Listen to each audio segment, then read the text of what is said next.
Esses dias eu estava andando, pensando, fazendo uma reflexão a respeito de como os tempos mudaram. E os tempos mudaram, não acho que por questão de evolução natural, mas uma evolução planejada. E aqui eu já deixo bem claro que evolução não necessariamente significa para melhor. O que eu quero falar nesse vídeo?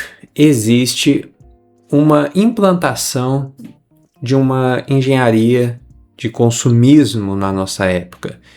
E isso é bem documentado, isso é até previsto, uma vez que a gente tem economistas já falando desse conceito no século passado. Veja aqui uma citação de Victor Labal, que ele diz o seguinte, ele é um economista de 1955 e ele fala: nossa economia enormemente produtiva exige que façamos do consumo um estilo de vida, que convertamos a compra e o uso de bens em rituais, que busquemos nossa satisfação espiritual, nossa satisfação do ego no consumo. Isso me parece ser bastante do que a gente vive hoje, isso só andou mais longe. A gente se sente completo a partir do momento em que a gente consome coisas e não simplesmente a partir do momento que a gente vive a nossa vida.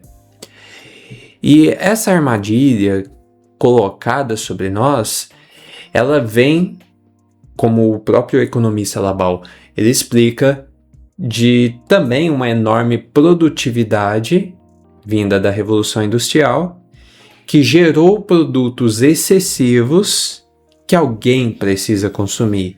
E aí veio casando demanda e oferta.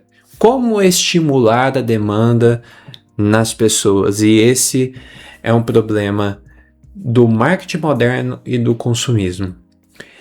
Eu assisti nessa última semana o Diabo Veste Prada 2 e quando a gente vai olhar ali toda aquela vida de luxo, a gente vê muito do que a gente pode aqui entender sobre consumismo.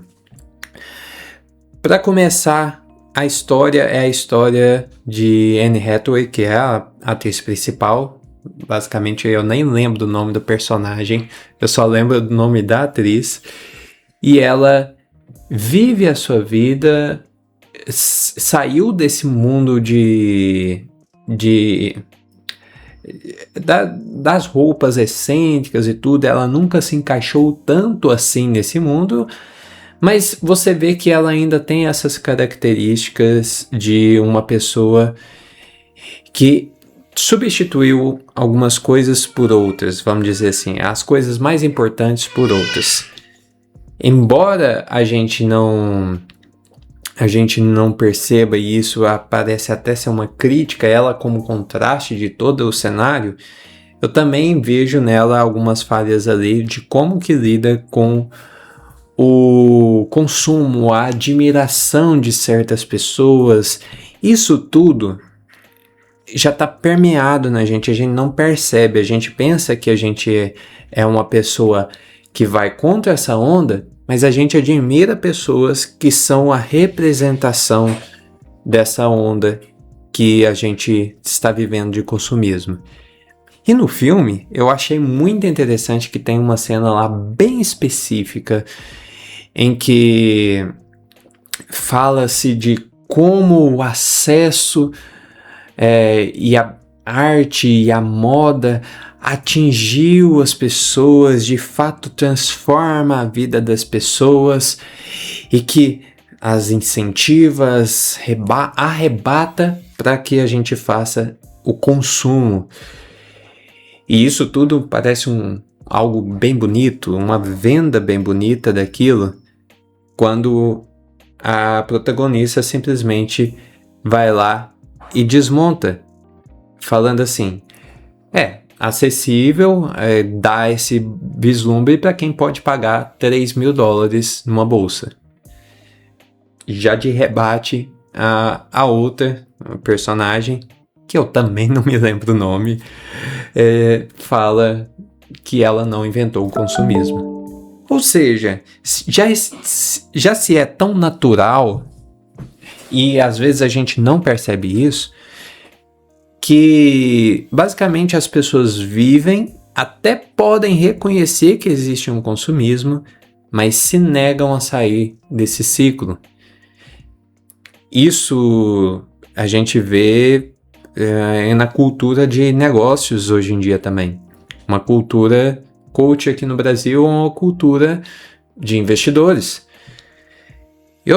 Vocês sabem, eu sou desse meio. Eu invisto, eu sou consultor, eu ando com pessoas que têm um poder aquisitivo alto e muitas vezes você vê uma ostentação de relógio, uma ostentação de carro, de outras coisas não necessárias feitas para mostrar um certo status, ao mesmo tempo que muitas vezes essas pessoas são as mesmas que falam assim, não fui eu que inventei o consumismo.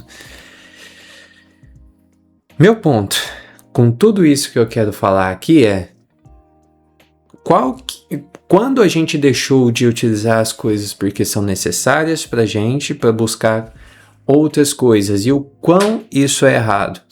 Tem uma citação que eu gostaria de trazer que reflete algo que a gente nem pensa mais nos dias de hoje, que é uma citação de João Calvino. Eu até fiz esse post no YouTube, nos posts do YouTube esses dias. Talvez vocês ainda não viram esse post, mas ele simplesmente fala que diante de toda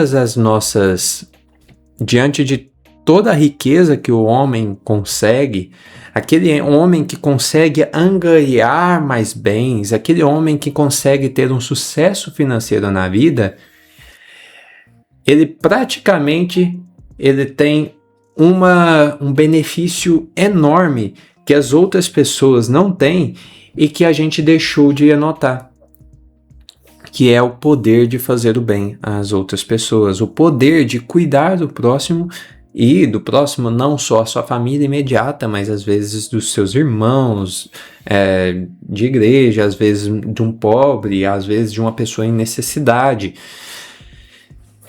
E quando a gente começou a valorizar tanto carros de luxo, relógios caros, e a gente deixou de lado como uma coisa bem secundária o ajudar o próximo, a gente inventa desculpas para não fazer uma ação social na sociedade. E aí, não só o consumismo, mas um outro movimento tem muito a ver, que é um movimento individualista. Alguns até vão associar isso intrinsecamente ao movimento libertário ou anarcocapitalista, mas eu gostaria de falar assim que ele é muito mais amplo do que isso. O movimento individualista é um movimento que eu cuido de mim mesmo e que se lasque os outros. A gente vê essa essência em vários movimentos modernos, não só nestes que eu mencionei, mas também a gente vê em tipos de red pills, quando aqueles caras masculinistas que de certa forma abandonaram muito da vida em sociedade, porque agora rejeitam casamento uma vez que frustraram-se com algum casamento. A gente vê isso em movimentos feministas, onde também se nega essa mesma sociedade, fala de uma sociedade que o oprime a todo momento, e a gente vê o contraste, ou ao contrário disso, e eu quero até fazer um vídeo específico falando desse período histórico e dessas pessoas, um movimento contrário a isso, antigo. É muito comum você ver mais entre os cristãos antigos do que hoje uma visão comunitária forte, que a gente não tem. O que a visão comunitária forte preza? ela preza que o bem do seu próximo está muito acima do seu. A pessoa, o próximo, ele é mais digno que você. Obviamente, isso é uma verdade falada pelo cristianismo de forma a nos humilhar, a nos colocar em disposição ao outro, a nos colocar como uma pessoa que serve o outro e não uma pessoa que vai fazer cumprir aquele meme e rir, levei vantagem. Como que a gente chega a esse rir, levei vantagem de hoje? Individualismo. Quebrando todas as regras, fazendo ler entre as entrelinhas, enganando com subterfúgios o próximo, a gente quer levar vantagem sobre o próximo e não fazer o bem ser claro. Isso você pode perceber. Você que é vendedor, você omite os defeitos do produto que você vende? Ou você deixa os prós e contras bem relevantes?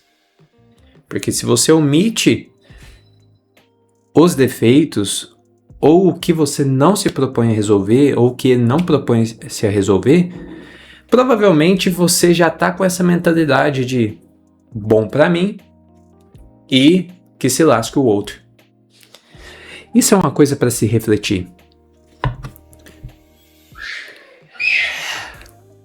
Uma bolsa de $3.000 é uma bolsa que vai levar tanto bem quanto para uma pessoa quanto vale aquilo? Será que você não está trabalhando por algo fútil na sua vida? Será que você está fazendo o seu serviço, o seu trabalho de forma honesta? No fim, eu acho que essa é a reflexão. E se você quer se arrepender disso, existe uma mensagem do próprio João Batista na Bíblia. Ao soldado, quando é perguntado o que eu devo fazer para fazer bem a minha profissão, não seja aquele que faça extorsão.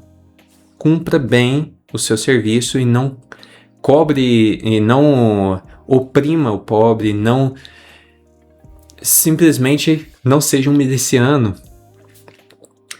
Ao cobrador de impostos, que se cobre o que é justo. Ao vendedor, eu diria que não omita os defeitos do seu produto. Nenhum produto é perfeito. Nenhum produto é tão bom que possa resolver todos os problemas da humanidade. E se você gosta desse tipo de reflexão, por favor, deixa seu comentário.